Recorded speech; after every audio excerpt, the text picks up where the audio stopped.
দেশের ২৫তম প্রধান বিচারপতি হিসেবে নিয়োগ পেলেন সৈয়দ রেফাত আহমেদ চৌধুরী। এর আগে ছাত্র জনতার বিক্ষোভের মুখে পদত্যাগ করেন প্রধান বিচারপতি ওবায়দুল হাসান সহ আপিল বিভাগের আরও ৭ বিচারপতি। আর নবনিযুক্ত অ্যাটর্নি জেনারেল বলেন, যে স্বপ্ন নিয়ে দেশকে পুনরায় স্বাধীন করা হয়েছে তা বাস্তবায়নে কাজ করবেন। শনিবার সকালে সুপ্রিম কোর্টের বিচারকদের নিয়ে ফুলকোর্ট সভা ডাকেন সদ্য পদত্যাগ করা প্রধান বিচারপতি ওবায়দুল হাসান। এই সংবাদ প্রকাশের পর প্রধান বিচারপতিকে পদত্যাগের আলটিমেটাম দিয়ে অন্তর্বর্তীকালীন সরকারের যুব ও ক্রীড়া উপদেষ্টা আসিফ মাহমুদ। এরপর একে একে সুপ্রিম কোর্ট প্রাঙ্গণে জড়ো হন বৈষম্য বিরোধী আন্দোলনের ছাত্ররা। তারা দাবি তোলেন, যে সকল বিচারক দেশের সর্বোচ্চ আদালতকে স্বৈরাচারী ফ্যাসিস্ট সরকারের এজেন্ডা বাস্তবায়নে সহযোগিতা করেছেন তাদের পদত্যাগ করতে হবে।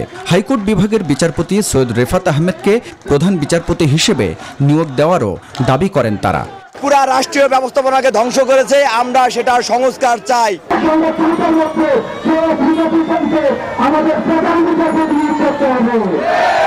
দুপুর গড়াতেই আইন মন্ত্রণালয়ে পদত্যাগপত্র জমা দেন ওবায়দুল হাসান।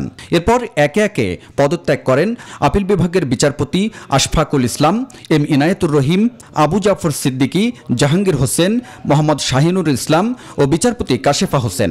নবনিযুক্ত অ্যাটর্নি জেনারেল বলছেন যে তরুণরা এই বিজয় এনেছে, তাদের স্বপ্নের বাস্তবায়নে কাজ করবেন তিনি। তারা চেয়েছে বাংলাদেশের বিচার ব্যবস্থা বাংলাদেশের মানুষের অধিকার রক্ষার জন্য ভ্যানগার্ড হিসেবে কাজ করুক। তারা চেয়েছেন বাংলাদেশ সুপ্রিম কোর্ট, বাংলাদেশ সংবিধানের যে অভিভাবক সুপ্রিম কোর্ট, সেই অভিভাবকত্বের ভূমিকা পালন করুক।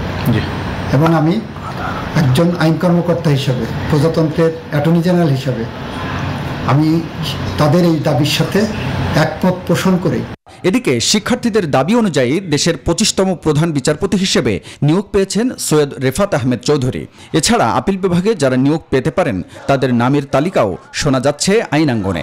তাদের মধ্যে হাইকোর্ট বিভাগের বিচারপতি AKM আসাদুজ্জামান, জোবায়ের রহমান চৌধুরী, আতাউর রহমান খান, সৈয়দ মোহাম্মদ জিয়াউল কবির, শেখ মোহাম্মদ আওয়াল ও মামনুর রহমান। হাবিবুল ইসলাম হাবিব, নিউজ 24, ঢাকা।